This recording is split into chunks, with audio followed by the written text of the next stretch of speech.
commonalities with young adult organizations and young adult ministry in general and campus ministry. And so with us today we have Joan Weber, who comes to us from the National Office of Youth Ministry, am I right? Center for Ministry Development. Thank you. Center for Youth Ministry Development. Sorry. My mistake. And I'm going to allow Lori to go from there. Next is Naddcm. Leilani is from the Archdiocese of Los Angeles, and she is the director of young adult ministry for our diocese, and my dad is the minister. So we're very happy to have Leilani with us today to address the young adult ministry. You don't know her by now, you haven't been paying attention.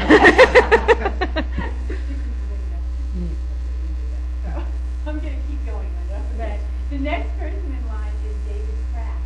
David is also from the Archdiocese. David is a student at Cal State Long Beach, which is where I serve as campus minister. He is the president of my meeting club and a very active person on campus. He's also a member of the Student Government Association, and is usually coming into the office very tired. So we're very happy to have David with us today. And last is Bishop Rickle, Tisha is from UCLA, and her major is, well, very long major, but let's just say communication and economic studies. And we're very happy to have her with us today. She has been at UCLA for a long time and has worked with our group there, the Paul Street at UCLA. So thank you both for being here. Just to give you a sense of what we will be doing, I'm going to start with an overview of the latest research on Generation X, and then I'm going to invite Linda to talk about the relationship between campus and young adult ministries, because she wears both hats, as most of you know, in Fort Wayne, South Bend, or is it South Bend, Fort Wayne? Well, it depends on whether you're living in Fort Wayne or South Bend.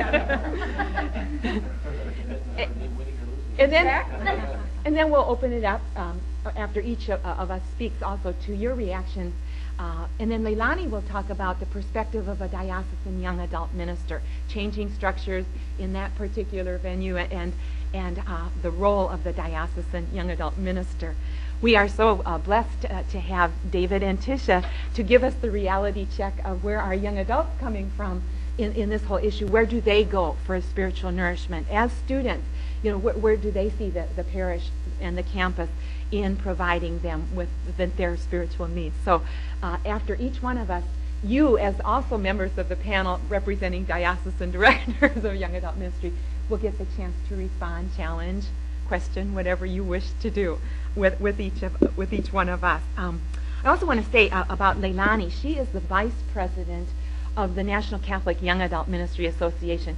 Hereby, we will call it NCAMA. That's the way we usually talk about ourselves, as Naddcm talks about itself that way. And just became the vice president after serving as the Region 11 representative to our board. And we follow the Episcopal regions, which makes it nice because they're smaller regions, but it makes a very unwieldy board of 20 people instead of 7. But she represented Hawaii and Nevada and California until she became our vice president. And so we're discerning a new regional coordinator for this area of the country. Okay, I would like to start by just asking you some yes or no questions. So just raise your hand if the answer is yes. How many of you have heard before of the Young Adult Initiative? Wow, more than I thought. How many think that before yesterday, how many of you thought the pastoral plan being written by the NCCB right now on young adult ministry included campus ministry? Some of you. How many of you knew what NCAMA stood for before I said it? Oh, that's pretty good. How many of you know the ages of the people we call Generation X? How many of you have an active young adult ministry on the diocesan level in your diocese? Wow, that's great. How many of you have no active diocesan young adult ministry, but local pockets, either clusters of parishes or parishes that have young adult ministry going. How many of you saw Field of Dreams? Just had to throw that in because my farm I grew up on was a mile from the field. How many of you are Generation Xers yourselves, or think you are? All right, Kaz. Recycle. When I give this portrait of Generation X, I want to preface it by saying that the research that contributed to this little report comes from two main sources. The first source is books that are now being written. You know, it's funny, 10 years ago, you couldn't buy books to fill one shelf on a library table about young adult ministry. Today, I can't keep up with the proliferation of books on Generation X, Generation 13, baby busters, whatever you want to call them. The other piece of the research is from hearings that we actually did around the country. Hearings that involved afternoon sessions with those who minister with young adults on campus, in parishes, family life people, social justice people, marriage prep, you know, the gamut of people who minister in some way with young adults. And then the evenings were listening to what young adults themselves had to say. This was done at several sites across the country: Philadelphia, Miami, Dayton. Dayton was heavily campus, by the way. Omaha, Los Angeles, Seattle, San Diego. So it really was across the country. And listening to young adults and what they were telling us, their needs and their gifts to offer to the church were partly contributes to what I will share with you right now. And I think we need to, together this morning, as we talk about this relationship of young adult ministry and campus ministry, remember something Jim Basic said yesterday about not stereotyping. I don't know if you have stereotypes about young adult ministry or not, but if you do, to be open. I guess it's sort of like the story of the Chinese man who taught the Jewish man to be more open-minded and not stereotypical. They were playing cards together, and all of a sudden the Jewish man stood up and he hit the Chinese man, and the Chinese man said, "What did you do that for?" And he said, "Pearl Harbor." And the Chinese man said, "Pearl Harbor, that was the Japanese." And the Jewish man said, "Chinese, Japanese, all the same to me." Well, the Chinese person was rather offended by that, but he let it go, at least temporarily, and went on playing cards. Till about 10 minutes later, he stood up and he hit the Jewish man, and the Jewish man said, "What did you do that for?" And he said, "The Titanic." And the Jewish man said, "The Titanic? I wasn't even born when that happened." He goes, "Iceberg, Goldberg, all the same to me."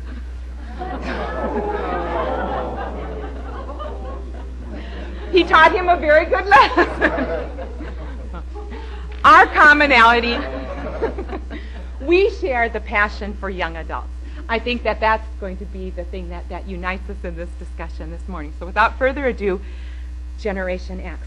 It's interesting, and I think it brings me as a young adult minister closer to you as campus ministry people, because Generation X now encompasses so many of the same people. You know, when I started in young adult ministry, baby boomers were young adults. And then for a while it was kind of awkward because half of them were boomers and half were Xers. And it was just, you know, like, they're so different. How do you relate to both? And I don't know if any of you saw the CNN special probably about 3 months ago it was 9 o'clock Central Time at night. And it really described the relationship between boomers and busters as very tense and negative. It was a very distressful thing to watch. But that was their spin on it anyway. Today, young adults almost totally are Generation Xers. And I think that brings us together more. It used to be that we defined boomers as those born after World War II, the big, big group, 1946 to 1964. Now that has changed in the last 2 years. When Neil Howe and I think it's Bill Strauss, wrote 13th Generation, Abort, Retry, Ignore, Fail. I knew that title from trying to work in my DBase thing in my computer. And in that they said, you know, we really thought it was 46 to 64 because that's the way, you know, the heavy baby boom occurred.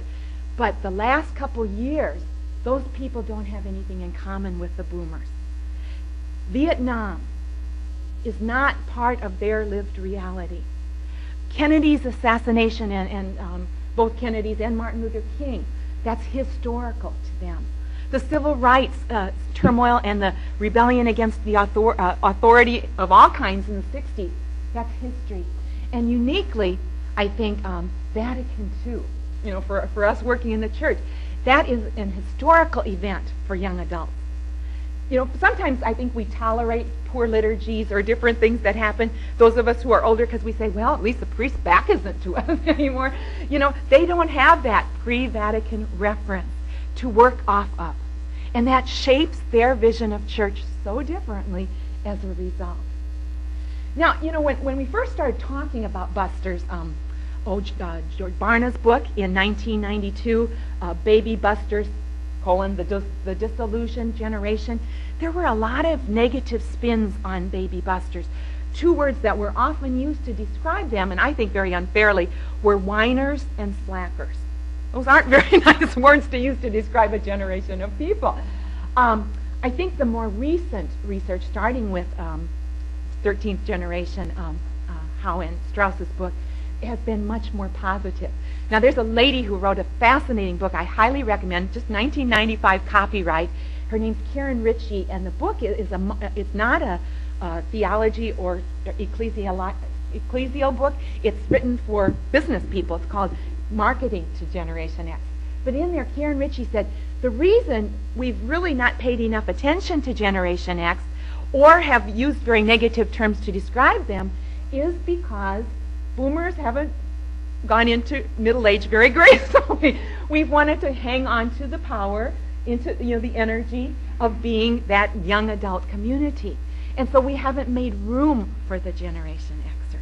And I think that's an interesting thing for myself as a born in 1950, right, in the boom, in the midst of the boom, to have to own, how do we see ourselves in relationship to these young adults? What are the characteristics of this generation? They are the first generation who had significant numbers of what we called latchkey kids.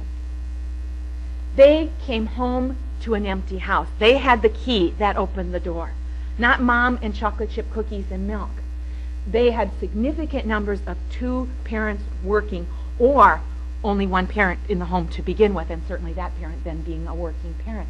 They are really the guinea pigs of daycare. Think about it. 1961, 62, 63, when they were babies, how many daycares existed in the United States? Very few. So they were the experimental generation at daycare. Today, there's daycare all over. There's daycare in businesses. There's daycare on campuses. There's daycare even in a Catholic high school in Omaha. It's affiliated with Boys Town, but they have a daycare center there because there's so many single moms, 15, 16, 14 years old. Today, daycare is a pretty sophisticated operation, but it wasn't in the early 60s, and they are really the products of the experimentation of what's good daycare and what's not. They're also very much products of separation and divorce. They're the first generation for whom divorce was a significant thing. If not for them personally, then a scenario that an author himself, in writing about Generation X, said happened when he talked to his kids. He said to his daughter, I thought you were going with your friend this weekend. Well, she's with her dad this weekend. Well, how about little Susie? Well, she's with her mom this weekend. The whole reality of what it means to live in a world where divorce is a norm and not an exception, and how that shapes people. One, I think, very bright light in this particular reality for our young adults that we should tap into as those who minister with them is young adults are saying they are postponing marriage and really more hesitant to make a commitment. Now, we can spin that off negatively, but I see a very positive spin on that if we say they are determined not to make the same mistake in relationships that the previous generation did because they paid the price for it. So, you can look at it differently. Another result of divorce and latchkey, two parents working, is these young adults of today took on responsibilities at an earlier age than did baby boomers. They started babysitting when they were 10 or 11 for their little brothers and sisters. They started doing laundry that many boomers never did till they got to college, and where the pink underwear came from. Some people never even had it in college, depending upon what type of a situation they were in. These young adults have had more responsibilities younger than any previous generation, except going back to the pioneers and that kind of, or agricultural might be different. But in our typical world of today, they really have had that. This, I don't know for sure what the result will be, but think about this. They're the first babies people took pills not to have. I'm not going to say any more about that because I don't know how that spins off, and maybe our young adults will have a comment about that. What that makes this generation feel like, I don't know. Another big factor really shapes this generation is the economic insecurity. Some young adults say that's the number one concern in their life. Most people in the boomer era were pretty much positive that if they got a college education, they'd get a job equal to that education. Generation Xers do not have that assurance. I'm sure everyone in this room knows many young adults who graduated from college with a very fine degree and are working in a minimum wage job in a factory or service, or food service, or whatever it might be. That affects them. They're the first generation not guaranteed to have a better life than their parents since the Civil War. That has to impact them greatly from our perspective. Tying in with that economic reality is there's this new phenomenon that's been called the boomerang syndrome, where so many young adults who left home are back home again, and partly because they can't afford not to be. And I just read something that I hadn't heard before on the plane coming out here. Some of them are back home because they got so used to the luxuries of being, children of baby boomers in nice jobs. They don't want to give up the VCR and the all the plush amenities of that home, the stocked refrigerator, because if they lived in an apartment, it would be much bleaker than that. And so it's partly to keep the luxuries that they had grown accustomed to, not through any devious materialism of their own, but through the way they were brought up. So they keep connected to those luxuries by living at home. And that's a reality. But another spin on that is a lot of the experts are saying boomer parents aren't objecting to that because that guilt over not having spent quality time with their kids has come back to haunt them. And so now, I didn't do it when they were kids, but I'll have quality time with my young adult children now. And if I let them live at home, that's a way I can make up for time not spent with them when they were kids. I don't know what you can respond to all of this. Another what I think is a gift to the church about this generation is they are the most diverse and the first truly multicultural generation in our country. They have, yes, racial prejudice still exists. We're not trying to, rose color this situation, but they are the most tolerant generation because they have grown up in such a multicultural world.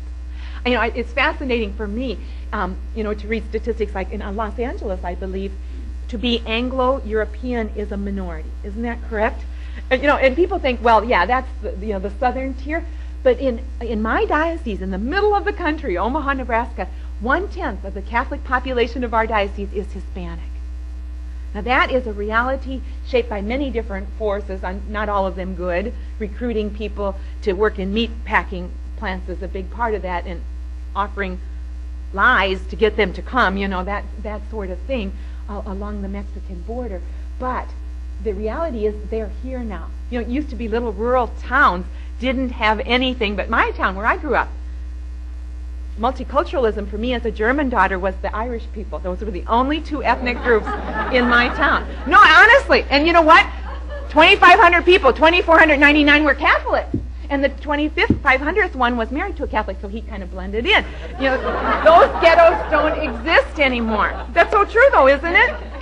So the gift of diversity, I think, is something that we have to put on the table with young adults. Media sophisticates. TV was truly the surrogate parent for the Generation Xers more than any other generation before. It really became a surrogate parent. And it also gave them, unlike baby boomers, a culture of violence. But the typical 18-year-old today will have seen 18,000 simulated murders. 18,000. So, I saw Leave It to Beaver, Father Knows Best, the Donna Reed. It was not the same type of program as what's on TV today. And this whole thing about talk shows, and finally Bennett has said we got to do something about these tacky talk show subjects, that anything will go on TV and people will expose any part of their life. That reality is different, and this generation knows that. Another thing that I think can be a gift: computer experts. I'm very intimidated by computers because I didn't touch one until 1980-something. I can't remember exactly when. But I'm still not real comfortable. Young adults are computer whizzes. And email and internet, online, they know what those terms mean. They knew what they meant when they were young, when they were children. And so they're very comfortable in that electronic world. By the way, just last week, I heard Creighton University, which is a Jesuit school in Omaha. Some of you probably have heard of it. We have a graduate of the Christian Spirituality Master's program back there, and John. Creighton's new campus minister, because their previous campus minister became the rector for the Midwest Jesuit community, so he had to move on. But their current director of campus ministry just last week said, and he's new, so this could be a wrong read, but he said it would be really hard to get him to, for him to get his campus students to come to our diocesan young adult conference, because he can't even get them out of their rooms. They're either studying so hard, very competitive right now studying-wise, or online on their computers in their rooms, and they work so hard all week online and studying, and then they party and drink a lot on the weekends. And that was his read on why it would be hard for us in diocesan ministry to bring them into any of our diocesan programs. But he certainly tapped into their online, they're on those computers a lot. I think there's I think it's neat that you have a workshop tomorrow on the role of the electronic world in your campus ministry. There's been a significant drop since this generation moved into young adulthood in newspaper subscriptions and books. This is a generation of visual images and sound bites, from entertainment, through the gamut.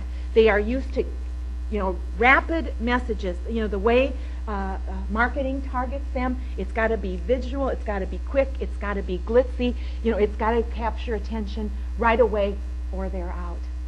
I remember back in, was it 1990, when Chicago, John Cusick and some of the people there got a grant from the Raskub family to do Regenerating Catholicism. Some of you were there. And one of our keynote speakers was from McDonald's. The Golden Arches McDonald's. But you know what they did? That it was a woman vice president, and she said, "You have a great product, O Catholic Church, but you do a really lousy job of marketing it." And then she showed McDonald's little commercials. And she showed the one that I remember so well. There's the teenage girls with their ponytails working at McDonald's in their uniforms, and they're going, "Oh, the new boy starts today. I hope he's cute." And then meanwhile, over in the home, there's this little senior citizen man saying to his senior citizen wife, "I don't want to be late for my first day." And then, of course, he comes to the door, and the girls go, "Aw," and everybody always goes, "Aw," And she said, not once did we mention meat, pickles, buns, French fries, but you knew McDonald's, food, folks, and fun. And we in the church, what was that? We have food, folks, fun, and faith, as they pointed out to us, but we don't market it well. And if we didn't market it well, to boomers, we really need to take ownership of what do the Generation Xers, who have been bombarded with the best in advertising. Even from, some of the fundamentalist churches. I just saw a commercial in Omaha a couple of days ago, by an interdenominational church that claims it has 70% of its population from fallen away Catholics. But, glitzy TV commercial to get them to come in, and the hospitality and the welcoming, and that kind of reality. Who will this generation be defined by, or what? The jury's still out on that. It certainly isn't music or clothes. In a way, I'm kind of glad I was sort of a lower class, I suppose, Yeah, I don't know. I don't think we were middle class. My dad never had to pay taxes, ever, when I was a kid. You know, farmers don't have any cash. It's all in the land. And so couldn't afford those go-go boots or the Nehru jacket, Ben Casey shirt. You know, some of the things that the 60s were known for. There is no one type of clothing or one type of music to define this generation. They don't have the Beatles, you know, because they're a very eclectic group. What might define them someday, one author said, maybe April 19th, 1995 will be seen as a definitive date. Now, that's the Oklahoma City bombing. You know, that may be a shaping moment in time for this generation of young people. I think another issue that we need to put on the table is what they see the previous generation having done to them in the government. Who's going to carry the burden of Social Security when the huge population of boomers reach retirement age? And we're not that far. The older ones of us in 10 years will be there. You know, that's a burden weighing on their shoulders. Or people saying, cut my taxes. I don't care what happens to the budget. Cut my taxes. I won't vote for you unless you cut my taxes. And who will carry the burden in the future when the deficit grows? You know, that kind of reality young adults think about and they worry about. And America's more self-centeredness, you know, how we're cutting foreign aid right now, that weighs on young adults.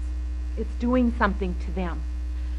One thing they do have in common, one thing that almost every young adult of today has in common is they have either been a victim of violence or knows personally someone who has been.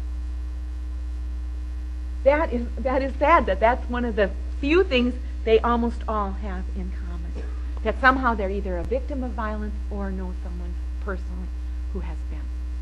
Sexuality, one of my students brought this home to me in the, probably around 86 or 87, when she said, it's not fair that we have to worry about dying from having sex. Nobody before us had to worry about that. Now that's not quite true, but that was her perception. AIDS has made an impact on this generation of young adults. It's no longer a matter of, do I have sex with my boyfriend or my girlfriend or not? That can involve a life or death decision too. And that makes a difference in this generation. Valuing leisure time is another, I guess it will become a characteristic of this generation. Why? They saw workaholic boomers. They saw people, you know, climbing the ladder who would go in at 6 in the morning and stay till 10 at night. And they said, not for me. Maybe because they were somewhat personal victims of that, because some of those people doing that were their own parents. But they didn't see anybody being really fulfilled by that or really happy by that workaholic nature. And you know, I used a business example, but I think boomers in the church have done terrible modeling to the younger generation of healthy work habits. I prided myself on my workaholism until very recently. I'm trying to become a recovering workaholic, and I don't quite know how to do that, but I think that you can identify with what I'm saying here.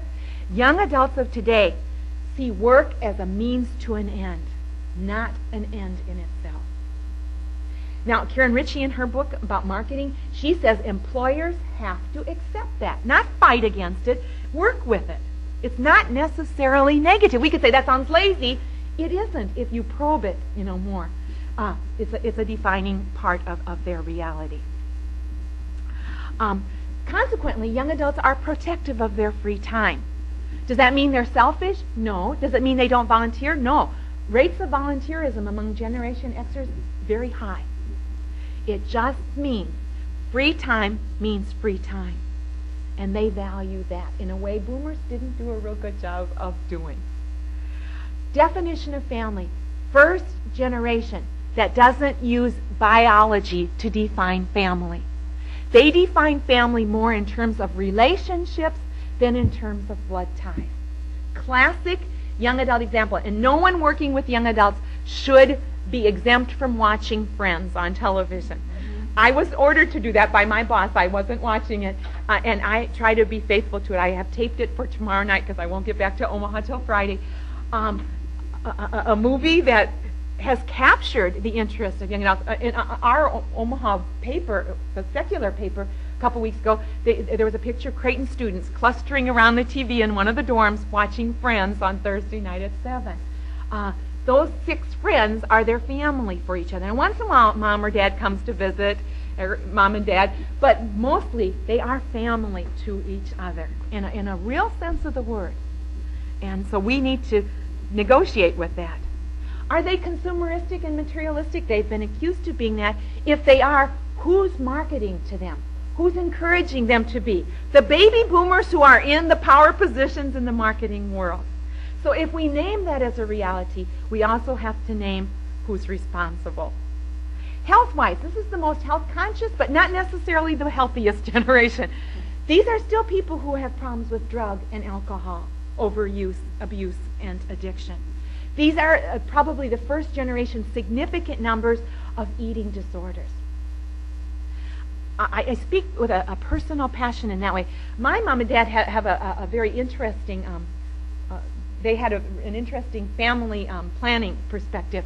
They had 5 baby boomers all in the 50s, and then they waited and stopped, and then at the end of the 60s they had 2 little baby busters. My mom was 47 when she had the last one.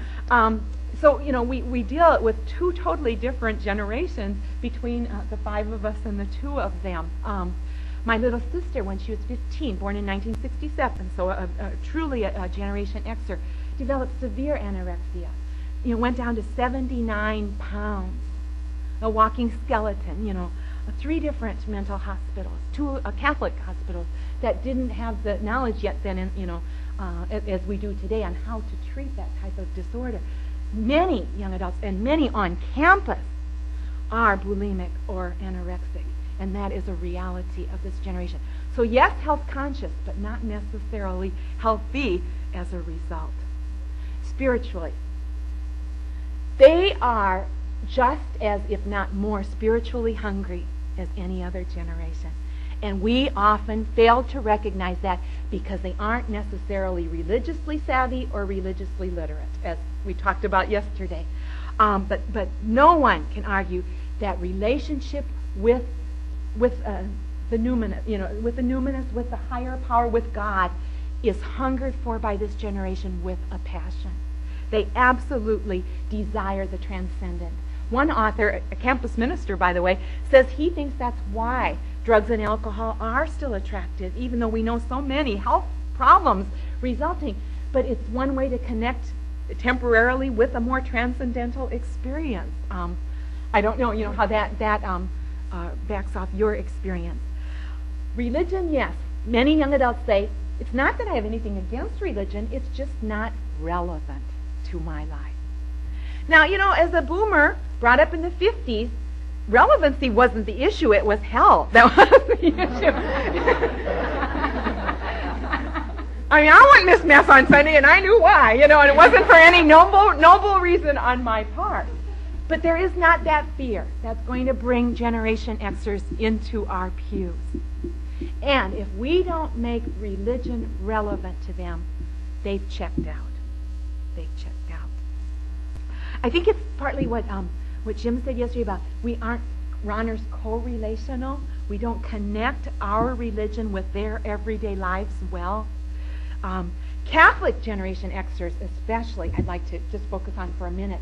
One of the best books I've ever read, written by campus minister from DePaul University, Robert Ludwig, who he had tenure at Loyola of the South and gave it up to start a new program at DePaul. I was pretty impressed just by that reality alone. No kidding. Oh, thank you. I did not know that. He's going to be the keynote speaker for our young adult conference in the Omaha Archdiocese in the spring, so I'm really excited. If you only have time for one book in the next month, read Reconstructing Catholicism for a New Generation, his book. And if you don't have time for that, I'll show you a 6-page article, which is really the summary of the book that was just published in a magazine a couple months ago, and I'll reference that in a minute. Robert Ludwig says one of the things about Catholic Generation Xers we need to own is that they've grown up only hearing bad things about the church.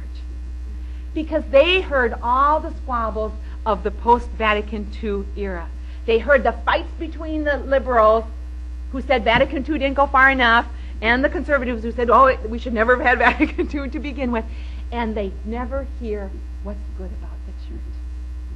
Now, I have to own that. How often when we get together, and I just did this the other night, bash my archbishop. Take that off the tape. Already down. Already down. Already down. You gotta warn me to push forward. You gotta warn me before you do that.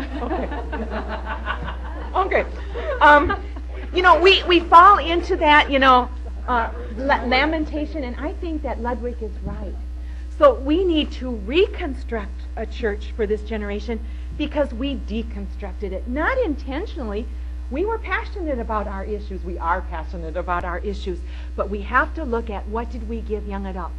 Going along with that, Vatican II really did what? Any big pendulum swing, and it was a biggie. For a while, we do throw the baby out with the bathwater. Many Generation Xers had little catechesis, even if they went to a Catholic school all the way through, little, maybe especially, beyond Jesus is my friend, warm, fuzzy Catholic church. But Catholic identity, and I mean it in the most beautiful sense of the word, what Jim talked about yesterday, what Greeley, I have never read an Andrew Greeley novel, but I absolutely think it hits the nail on the head when he talks about what are the gifts of Catholicism that we need to pass on to the next, the sacramentality, the Catholic imagination we talked about yesterday. That we believe God is so immanent, not just transcendent. The gifts, the charisms that make us uniquely Catholic, young adults don't know those. And I think of young people I taught when I taught in a Catholic high school, went on to, a lot of them, to the University of Nebraska, Omaha, and then became Catholic grade school teachers. And they hadn't had any Catholic education since high school, And do they know their Catholic identity? And they're passing it on to the peewees. It can be a vicious circle. So we need to provide Catholic literacy in the most beautiful sense of the word to these young adults who were deprived of it by us while we were arguing about what the church should be. In George Barna's book, Baby Busters, The Dissolution Generation, a survey was done of young adults saying, which is the most attractive church? And you know what, young adults? This was entered across all denominations. The Salvation Army. You know why? They said they walk their talk. They're not hypocritical. They do what they say they do. By the way, the Catholic Church came in a distant second. But, we need... I teach a social justice class in the Certificate in Youth Ministry nationally. And, in that class, I'm teaching, the 100 years of Catholic social teaching. And I get so excited about it. And I'm so proud of the Catholic tradition in social justice. Yesterday's scripture reading, Jesus opening the scrolls and reading Isaiah and said, that's what I came to do, liberate people. That's what young adults want to hear. But how often do they associate that with the Catholic Church? We have the gift, we don't market it well. They want a church that reaches out to the marginalized. They want a church that looks really like Jesus Christ. That's what they want. They want a church that talks about their issues. They want a church that offers them help at finding a job, using their money wisely. They want a church that talks about sexuality openly and honestly and not dictatorially and with no openness to dialogue. They want a church that will give them a sense of where do I go to form healthy relationships? What is good Catholic intimacy? It's not just genital. That's the kind of thing they're asking us as church to be for them. They want to know what we do believe. Someone once said the Catholic Church is very good at saying what it's against. It's not quite so good at saying what it's for. I think that's true. And they're asking us to say, what do we stand for? Young adulthood, across all eras, developmentally, Erik Erikson, all the theorists will say, usually are it's the most idealistic time of your life, early young adulthood. This generation has probably a little bit of a twist on that, realistic idealism. Theirs is more realistic. I see that as gift more than as negative. How do we tap into that realistic idealism? Okay, summary. They are skeptical. Wouldn't you be? If Watergate was a shaping thing, think of their heroes and how many of them turned out to have feet of clay. So they are skeptical. They are disillusioned. They aren't promised the great American dream. They are streetwise and they are very pragmatic. So we have to be offering them things that will work. They want practical things. We need to give them practical help. But they do have this ravenous spiritual hunger. Now, one of the best things I ever heard characterized about Generation X is when most of us shop, we have something we need. This is the first generation that goes to the mall without any clue as to what they're shopping for. But there's a hunger or an empty space that needs to be filled. And so they're shopping for it. Wouldn't it be great, and isn't it a tremendous opportunity, if it's the church that fills that gap? If it's the church that offers them the potential. And not to make the mistake of my own parish, we've been doing stewardship and really doing a pretty wonderful job. They hired this expert, paid him big bucks, and we did the talent part was really good. And my gosh, the priests even talked about youth offering their talent. So certainly young adults should have felt included. And the time part was done well. The spiritual, what prayer commitments can you make? And then came the day for the thing everybody was waiting for, the money. And actually, they had somebody from the finance committee who's a dad with 5 kids. He did a pretty nice talk. And then the priest got back up, our pastor, and he said, here's some wants and needs in our parish. We would like a new organ. We would like to paint the ceiling of the church. And it went on, and all the needs and wants were very internal. They were all focused on the parish. And I thought young adults checked out today. Because they say church is only true to itself and not hypocritical if it reaches beyond its own little comfortable boundaries. Be it a campus or a parish. It doesn't make any difference. They want to see us extending in the highways and byways the way Jesus did to the marginalized. And if we don't, we are not credible in their eyes. So that's the portrait of Generation X that the experts in our listening sessions across the country gave us. I'd like to open it up for some feedback from the panel and from you before we move to Linda. So anybody, comments, reactions, challenges, questions?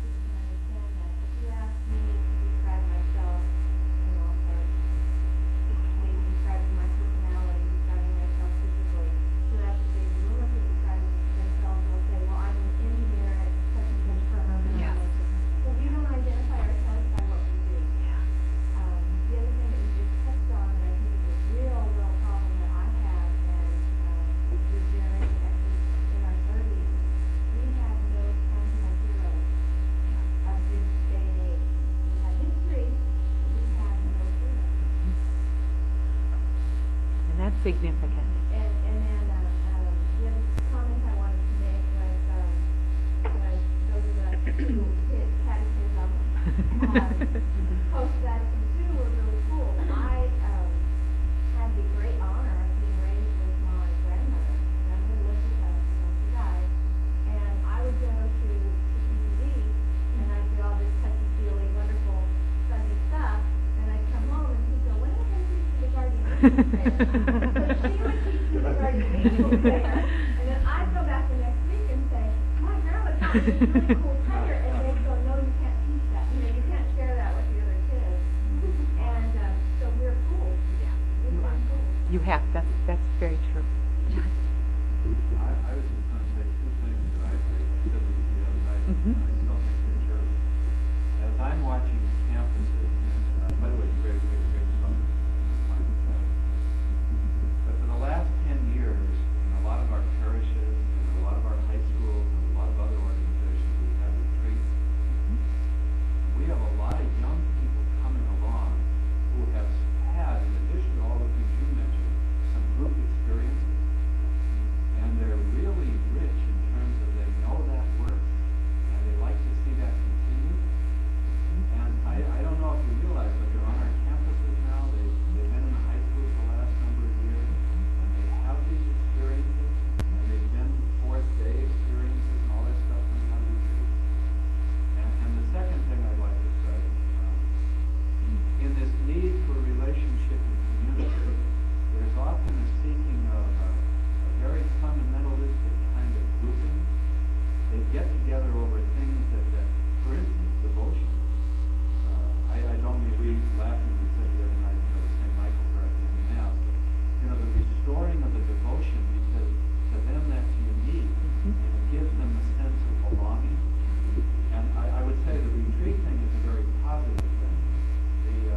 From a parish perspective, we find a lot of young adults come to our programs because they're the parents of little children, and they feel they don't know what to pass on to their children. I think that's true. You know, one of the saddest things I experience is when campus ministers make fun of students who want to stay the road. And so encouraging them, or it's fine, you know, it's your faith. But I have campus ministers, and they tell me, you know, oh my goodness, now they want to take the rosary, they want to take the sacrament, they want to visualize. And you know, when I heard really not long ago talk about the Catholic imagination, he was promoting, he was saying about the visual life. Oh, yeah. And our campus, one time I had a meeting in our chapel, and about 5 or 6 of them were the renovation chapel. And just for 2 hours, about 3 or 4 students come in at 9 o'clock at night to light the visual. And I've heard of that I don't across. think we need to criticize them just as they identify that as part of the tradition.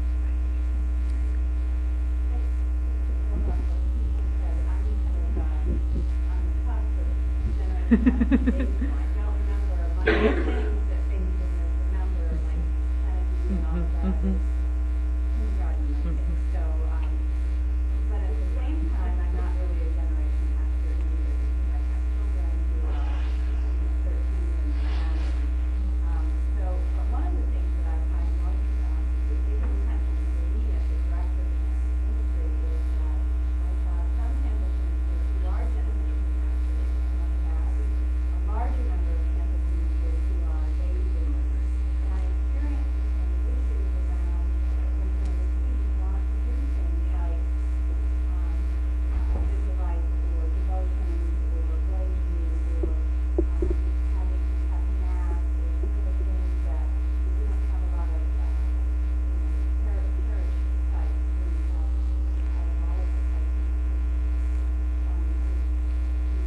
sacramental ministry, but people are asking for them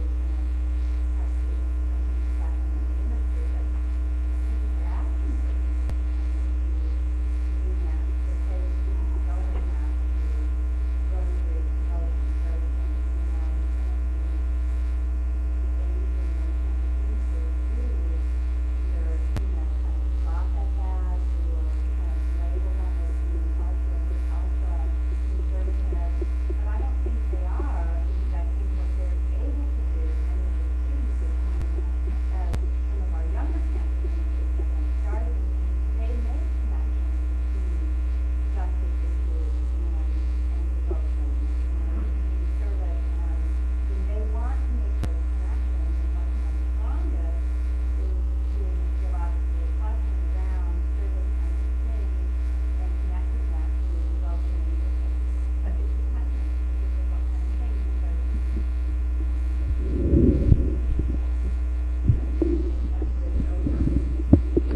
May I offer you a suggestion about your campus ministers and that tension between the two ages?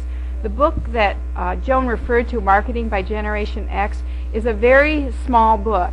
It is so easy to read. For example, one of the statements she makes is, the truth may set you free, honey, but first it's going to you off.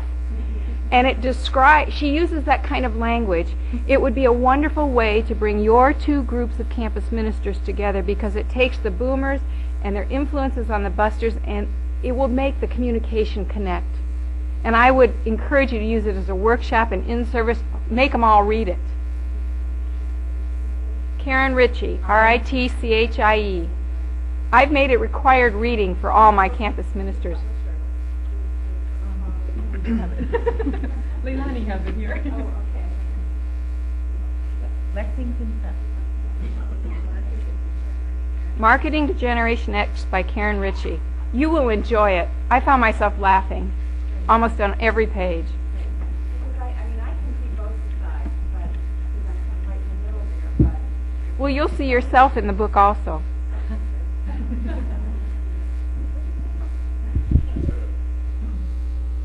Point of clarification, you began by talking about redefining the needs of baby boomers and Generation X, but you never gave us a redefinition. You said that Oh, I thought maybe it it's- used to be 46.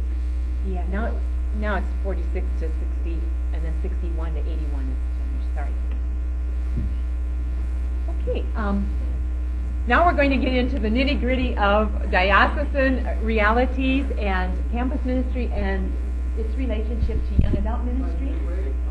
Oh, I was going to do that after the next part. Okay, you want it now? Okay. See, I thought we go to, okay, that's right. I was going to try to do it more in the middle, but that's all right. We will do it now. Okay, we can do that too. Yeah, we'll take 2 5s instead of 1 10. How's that? We relate to one another, and Linda, of course, wearing both hats is a good person to start, and then Leilani will respond with the diocesan young adult minister, and we might ask Lori, working in the same archdiocese as Leilani, to respond to that, and then our 2 wonderful young adults will give us their perspective, and then I will end with the national picture of the relationship between young adult ministry and campus ministry. I will say a few words about the famous or infamous pastoral plan for young adult ministry that the first draft just came out a couple weeks ago, and about our young adult initiative, because I would like to share with you a little bit what is going on and some great resources and innovative programs coming out of that. So, without further ado, Linda. Guys, you all know that I am a full-time diocesan director, and I think by now all of you know that I am full-time as campus ministry and young adult ministry. But I think it would be good if I briefly describe for you the context out of which I work, because that really impacts my viewpoint and what I'm going to say today. Personally, I am the mother of 3 young adults right now and 1 to come. I have a 25-year-old, a 24-year-old, a 19-year-old, and a 13-year-old. So everything that Joan has said about young adults and Generation X, I have lived and breathed and gotten a few. Now, I haven't got the gray hairs, but my husband's gotten a few gray hairs with. That's the personal note. On the professional note, on a local level, I was part of the founding team of our office 10 years ago, and both campus ministry and young adult ministry were started simultaneously under my direction. Our staff has direct campus ministry responsibility for 2 large university commuter campuses, 2 small private college campuses, and 4 religiously affiliated with other faith college campuses. We have regular communication and collaboration in some things with 2 other Catholic colleges, and of course Notre Dame is all by itself, and that's no big surprise. But I am aware of what goes on there in campus ministry because my daughter's a sophomore there. In young adult ministry, we assist 7 or 8 parish groups in both cities in various stages of development. We have one group that's 40 years old and still considers himself young adults. And it goes all the way from the gamut there to a brand new group that was just organized last month. We have a young adult advisory council on the diocesan level which sponsors quarterly area-wide events for young adults. And our office did a full-scale consultative process between the bishop and our young adults in both cities last January through May as part of the pastoral plan development. On a national level, we are fully active in both Naddcm and CCMA. We are fully active in the process that developed the pastoral letter to college students. We are fully active in the bishop's pastoral plan for young adult ministry and in the young adult design conference initiative. And I say all this because I want you to know that we are committed to both ministries. And it is out of this local context that I offer these comments. It began about 3 months ago, maybe not even that long, when Don McCrabb, who knew of my passionate involvement in both ministries, asked me to discuss with him my position on the relationship between campus ministry and young adult ministry. We began a cybervation. That's a conversation via email as our forum. Number one, because our office just came online and I just learned about AOL in September, and this was a good way for me to get some experience. And he began it with some preliminary impressions on his part about the differences as he saw them between the 2 ministries. And he gave me permission today to excerpt some of his comments in order to put the background to what I'm going to say. But he did ask me to emphasize, knowing Don, as some of you do, that these are only preliminary and initial thoughts and by no means are his final say. It is my position that not only is there common ground between campus ministry and young adult ministry, but that the mission of campus ministry is contained within the mission of young adult ministry. Although Don and I define ministry similarly, we disagree as to the missions of campus ministry and young adult ministry. Don argues that the word campus implies students faculty, an institution, and the world of ideas. And there is a certain intellectual rigor fostered by the academic environment that increases the demands on this ministry. He sees young adult ministry as, number one, an attempt to change the style of the church so that it is more responsive to the particular needs of a large and undefined age group, and two, as a type of evangelization or re-evangelization, as some would say, to pass our Catholic tradition on to the next generation. I, on the other hand, believe that the missions of campus ministry and young adult ministry are coextensive, and they both flow from the overall mission of the church.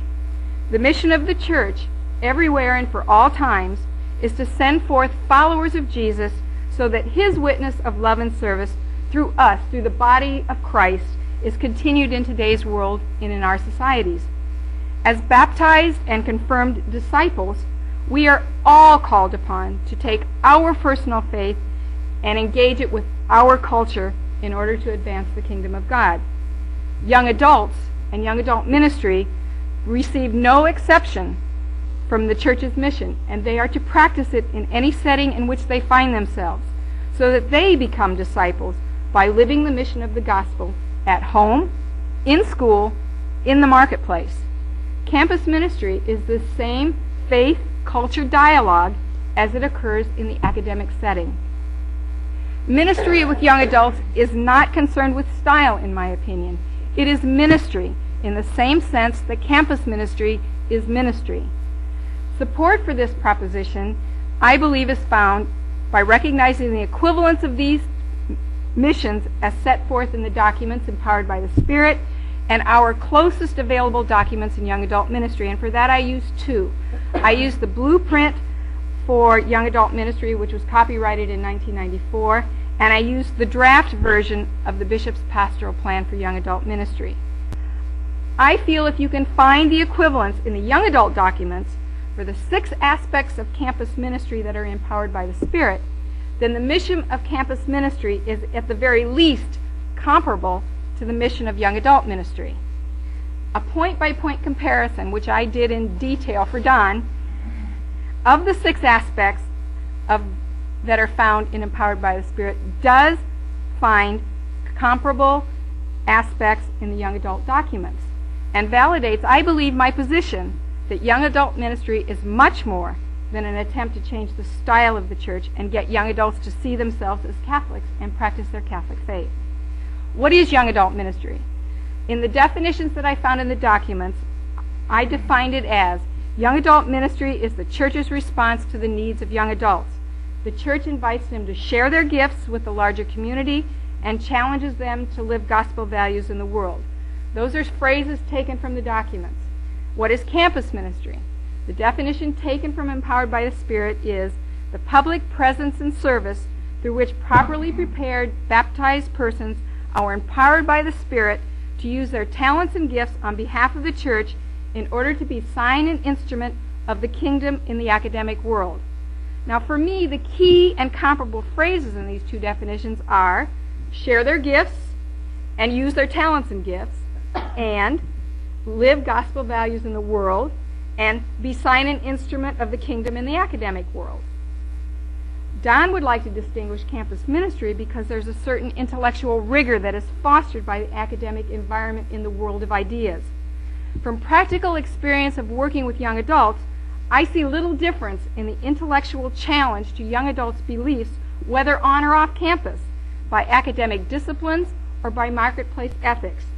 Young adults are significantly challenged in their belief structures as soon as they are exposed to other beliefs and ideas, different philosophies, or alternative answers to life's questions. I believe that a certain intellectual rigor is forced upon every young adult to defend and resolve the challenges to their belief structures in the process of embracing their personal faith, answer, and commitment. That intellectual rigor is not only contained within the academic environment. I do not see any discernible difference between Don's bottom line of young adult ministry as we want young adults to see themselves as Catholic and to practice the Catholic faith, and his bottom line of campus ministry, which is to appropriate their faith, academic language, so that their worship is expressed in their work. I believe this is a distinction without meaningful differences. They are all attempting to engage their faith within a particular environment in which they are operating. And this, as I said in the beginning, is the mission of the entire church and everybody who's in it. I remain firmly convinced that the life of the church is located in the life of the parish. It would be ideal if every parish would fully own ministry to all Catholics in the local community, whatever their situation and stage in life. And perhaps slowly the American church is coming around to that New Testament model. Since Vatican II, we as church seem to be gradually moving away from a central services stance in ministry to a renewed sense of responsibility on the part of local parish communities. It is this sense of local ownership, lay and clerical, that seems to be going hand in hand with financial realities. Our local faith communities can no longer afford, or they resent having to afford, centralized bureaucratic structures. Financially or theologically, there appears to be a greater willingness to accept responsibility for ministry on a local level. Witness the growth of small faith communities and church programs and all those other community-based local identities. They all foster greater parish commitment to ministry, service, and outreach. One pastor's thought-provoking comment to me was that as long as the diocese continues to provide these centralized services, it permits parishes to abdicate their fundamental responsibility for ministry to all the members of their faith community, which include young adults at home or at school. Campus ministry today is not campus ministry of the past for all its long history. Campuses and campus communities are changing the face of the field of campus ministry in significant ways. In many places, non-traditional students are now the majority. Many, if not most, non-traditional students are, or they should be, involved with their own parish communities. Ditto for faculty, staff, and administrative personnel. Young adults, traditional students, have new options now for receiving higher education. Cooperative programs of study and work, distance learning. One example was the person in California studying at Notre Dame. Satellite campus sites where you have a main campus but there's satellites in various communities around the main campus, just to name a few of those. The possibilities for electronic education via internet or other telecommunication media are unlimited. More and more students are opting for local commuter campuses and community colleges. These methods of education presuppose that home parish affiliation to be continued. Traditional methods of campus ministry must be critically examined for their ability to effectively engage these campuses of the future.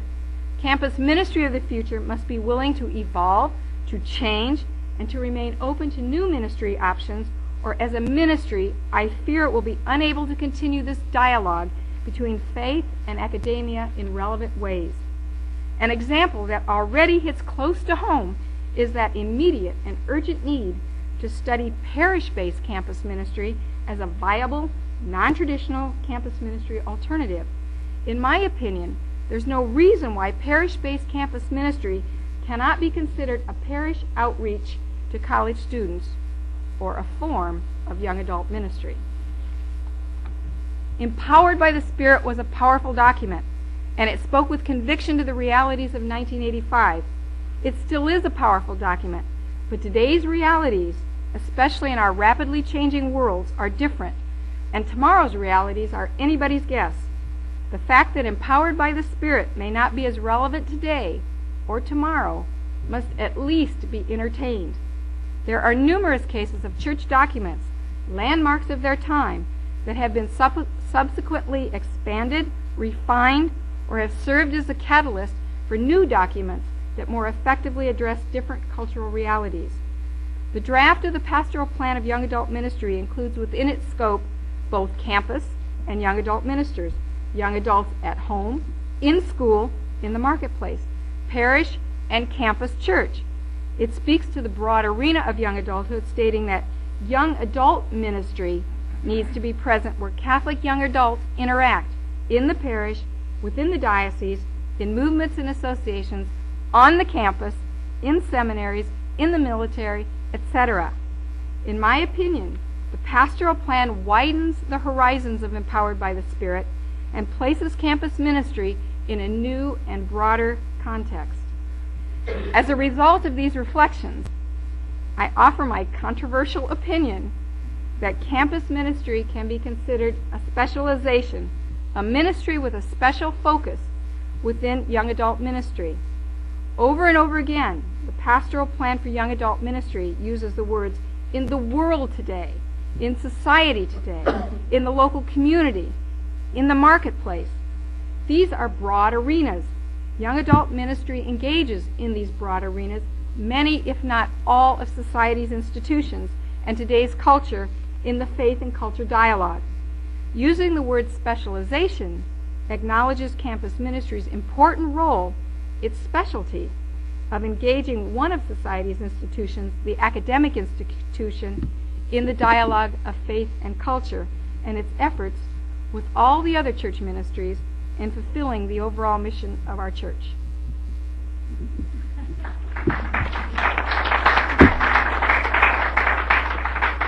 And as a footnote, I was so glad when Jim Basic said he was leaving this morning early.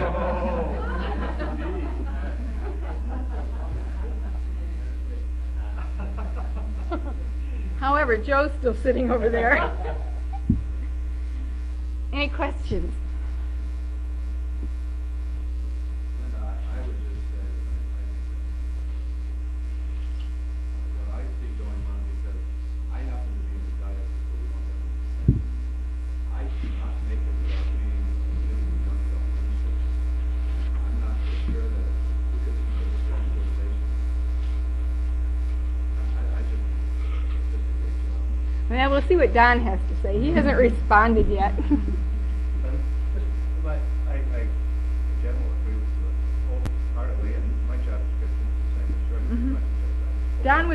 Don was curious what you would have to say about this. Yeah, well, the only slight reservation I have, and I do this in our own diocese when I'm trying to explain the difference between what we do in parish-based young adult ministry and campus-based young adult ministry, is that campus ministry is a ministry with young adults, but it's not only that. That's my only reservation. In the parish, our ministry is with young adults, and that's only what it is.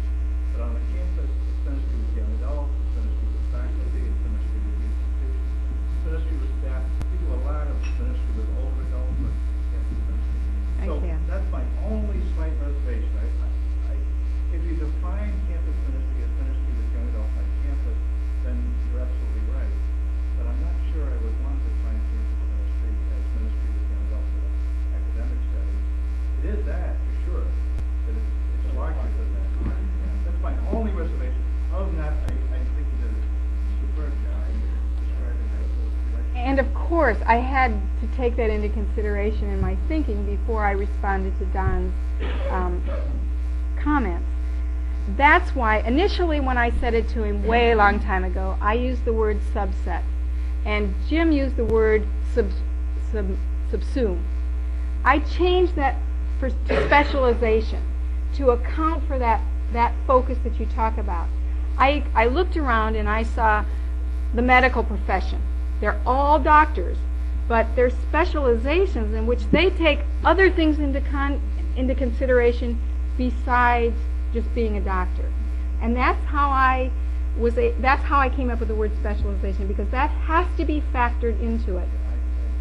I also think that more and more our campuses are not going to be traditional young adult campuses anymore. Education is being viewed as a lifelong process much more readily than just it comes here and it ends here. I see our commuter campuses, and I see that their day-long programs for adults are 60% of their offerings. That says something, and I just think that's the way the future of education is going to be.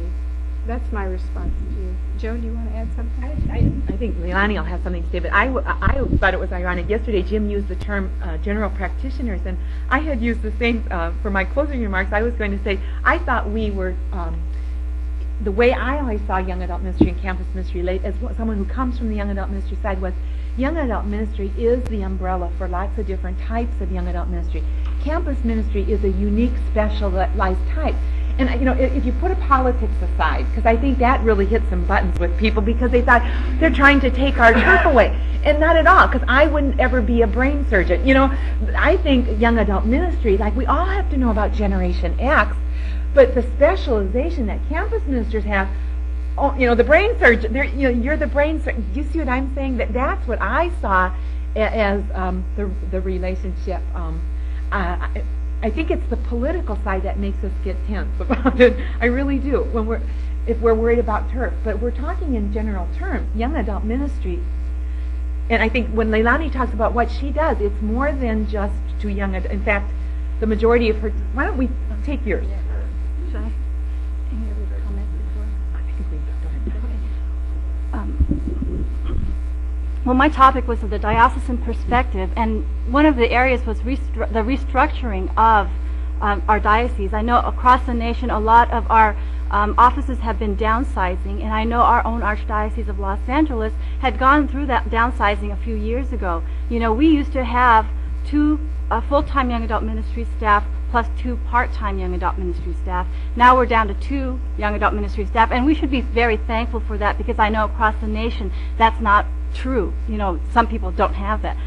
And even campus ministry, we had Father Tom Welbers as the diocesan director, along with Joan Hartlaub as his associate. And now that was 2 full-time positions, and that was cut down to part-time.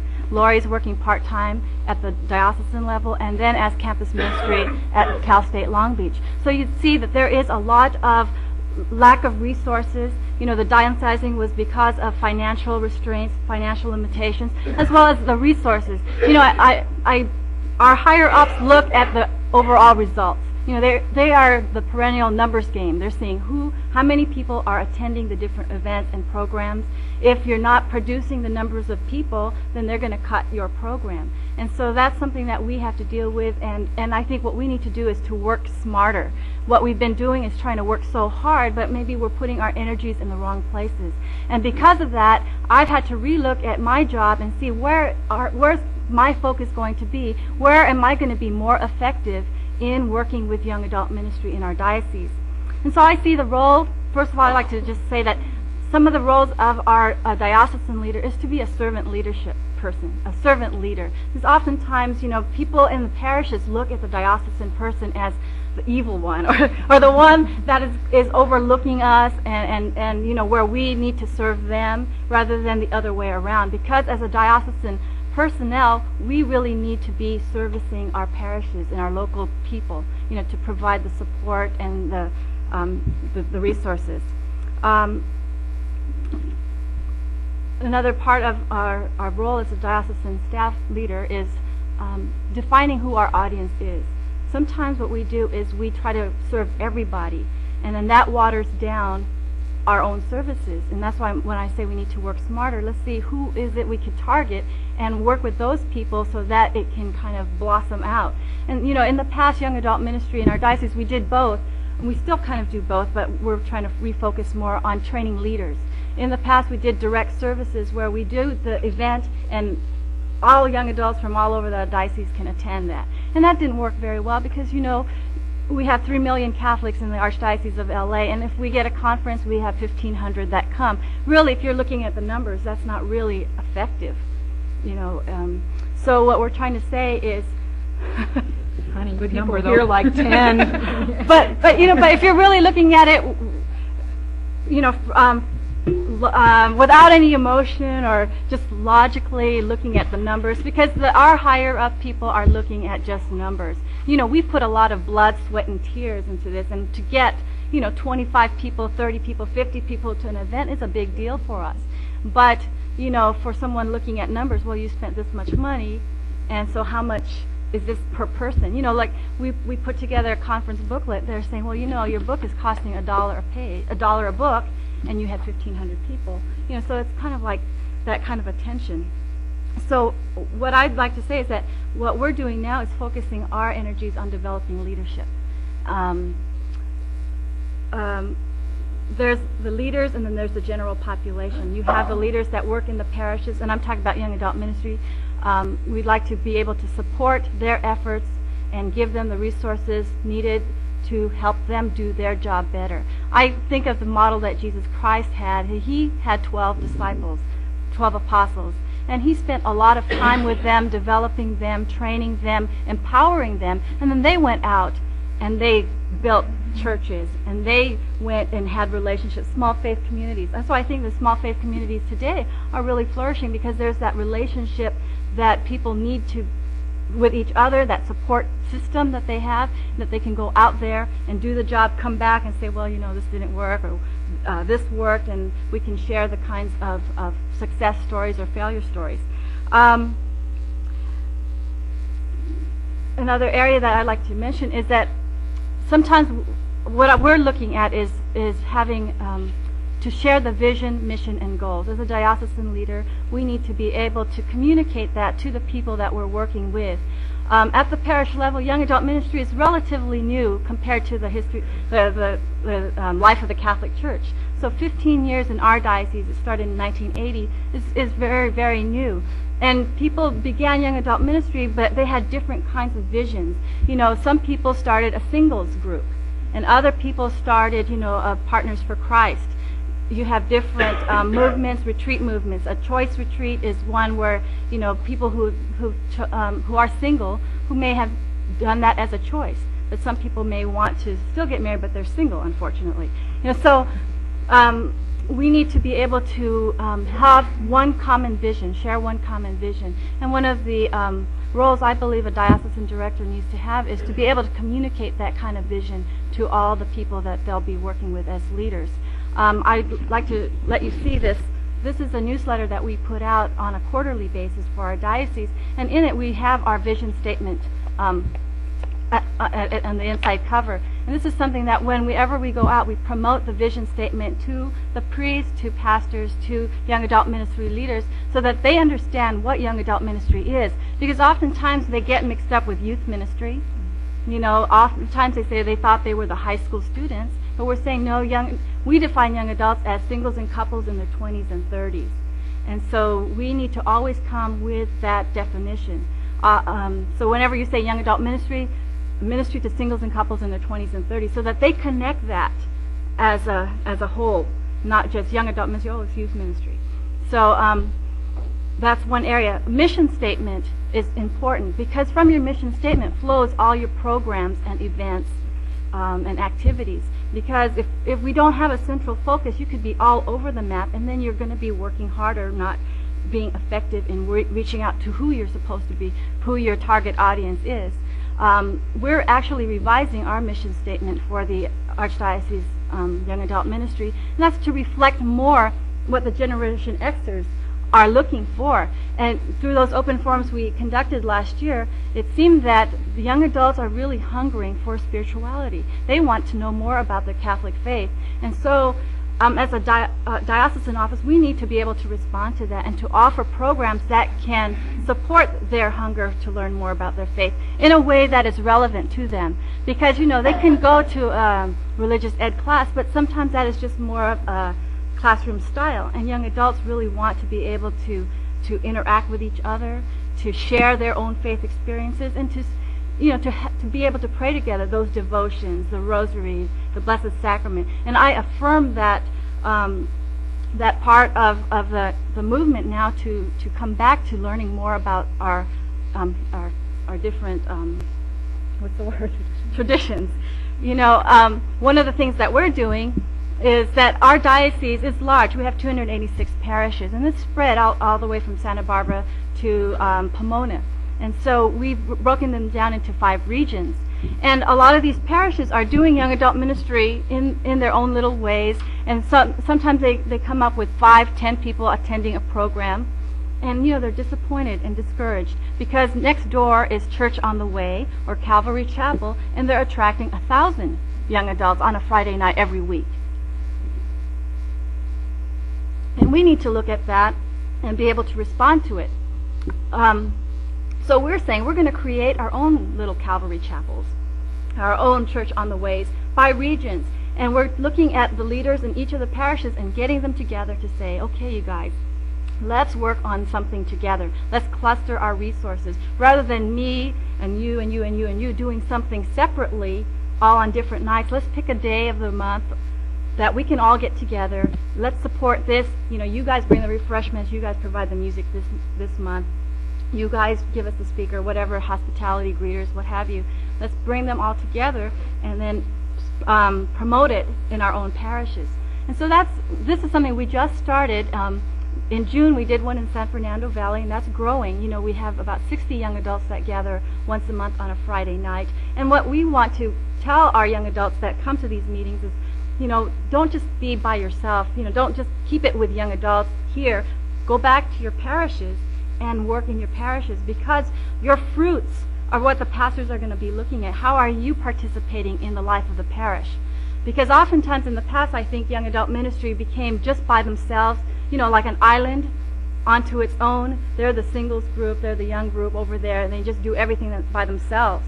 Where I think now that young adult ministry really is a doorway into our parish communities.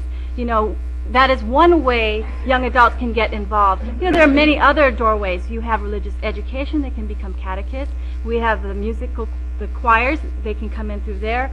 Liturgy planning, all the different areas. Young adult ministry is just one of the doorways that young adults can enter into the church, because mainly we're attracting those who've kind of fallen away or don't really have a relationship with the church because of the whole issue of the Generation X. So we're providing an attractive way to invite these young adults into the church. And then what we say is, you know, we feed these young adults, we nurture them, nourish them, and then we empower them to go back to the church and to give back. Because we need to also recycle, you know, what you get, you also give back. And so that's been working well. We started in San Fernando, we're doing one in the San Gabriel region, and we just had that a week ago. And for our first meeting, we had 50 young adults present. You know, that's to us, you know, if you're looking at the numbers game, that's still little, because you're looking at a region that has maybe 45 to 60 parishes, you know, and that's not a lot of people. But